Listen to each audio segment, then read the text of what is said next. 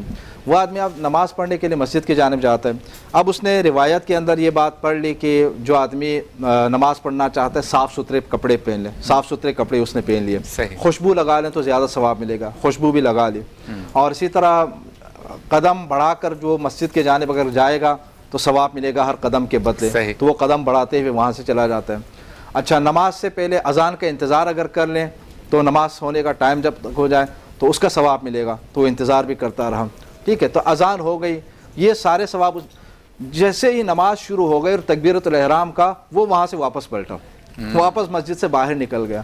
اور اسے آپ پوچھیں کہ آپ کیوں جا رہے ہیں تو وہ کہتے ہیں اتنے سارے ثوابات مل گئے ہیں تو اب میرے لیے یہی ثواب کافی ہے, نماز پڑھنے کی کیا ضرورت ہے. اللہ. تو قرآن مجید کے حوالے سے بھی ہمارا رویہ کچھ اس طرح کا ہو گیا. ہم قرآن کریم کی تلاوت کرتے ہیں, قرآن کریم کو خوبصورت اس کور کے اندر رکھ کر جو ہے اوپر رکھ لیتے ہیں, قرآن کریم کو چوم لیتے ہیں, قرآن کریم کو فاتحہ خوانی میں استعمال کر لیتے ہیں. مسافر اگر کوئی کسی سفر کے اوپر اگر جا رہا ہے تو اس کو رخصت کرنے کے لیے ہم قرآن کریم کے نیچے سے گزار لیتے ہیں. لیکن قرآن کریم جس مقصد کی خاطر آیا تھا, ہم اپنی عملی زندگیوں کے اندر اس کی ہدایت سے فیضیاب ہو جائیں, اس کو ہم نے پیچھے رکھ دیا ہے. جس کی وجہ سے بہت سارے جو مسائل جن کا ہم آج کل شکار ہیں پوری امت مسلمہ, وہ اسی وجہ سے. اسلام کے ابتدائی دور کے عروج کو اگر آپ دیکھتے ہیں, ترقی کو اگر آپ دیکھتے ہیں, تو ترقی کے حوالے سے ہم ادھر ادھر جا کر جو ہے راز تلاش کرنے کی کوشش کرتے. سب سے اہم ترین راز یہی تھا, آپ صلی اللہ علیہ وسلم کے دور میں, اسلام کے ابتدائی دور میں وہ لوگ قرآن کریم کے اوپر عمل کرتے تھے. جب تک عمل کر رہے تھے آپ آگے بڑھے, آپ ترقی کی جانب بڑھتے چلے گئے اور باقی ساری اقوام کو آپ نے پیچھے چھوڑ دیا. لیکن ہم نے صرف رسومات کی حد تک اس کو لے لیا اور قرآن کریم کے اوپر عمل کرنا چھوڑ دیا, تو ظاہر ہے پھر اس کے بعد جو ہم آہستہ آہستہ پیچھے کی جانب چلے گئے. تلاوت پھر سمجھنا, پھر عمل کرنا. ٹھیک ہے, تلاوت جو ہے وہ عمل تک پہنچنے کا مقدمہ ہے. کیا بات ہے, سبحان اللہ. ہمارا ایک سیگمنٹ ہوتا ہے ورفانہ لک ذکرک. اس میں ہمارے ساتھ ثناخواں موجود ہوتے ہیں, ان سے ہم کلام سنتے ہیں. پھر ورفانہ لک ذکرک اور عالم ٹائم کو ہم ساتھ ساتھ چلاتے ہیں تاکہ علم کی بات بھی ہو اور سرکار کی ثناخوانے بھی ہو, حمد بھی ہو اور نعتیں بھی ہوں. تو آج ہمارے درمیان موجود ہیں, چکوال سے تشریف لائے ہمارے بہت ہی پیارے ثناخواں نعمان عادل صاحب. آپ کو السلام علیکم. وعلیکم السلام. بہت شکریہ, آپ تشریف لائے. سفر کر کے ہر سال میرے ساتھ ہوتے ہیں اور آپ نے مختلف چینلز پہ دیکھتے رہتے ہیں. ادیب قادری کل بھی ہمارے ساتھ تھے, آج بھی ساتھ ہیں. السلام علیکم آپ کو بھی. سیگمنٹ کی طرف چلتے ہیں, ورفانہ لک ذکرک. تو چلتے ہیں اس سیگمنٹ کے جانب جس میں سرکار دو عالم صلی اللہ علیہ وسلم کی ثنا و توصیف بیان کی جاتی ہے. اس سیگمنٹ کا نام ہے ورفعنا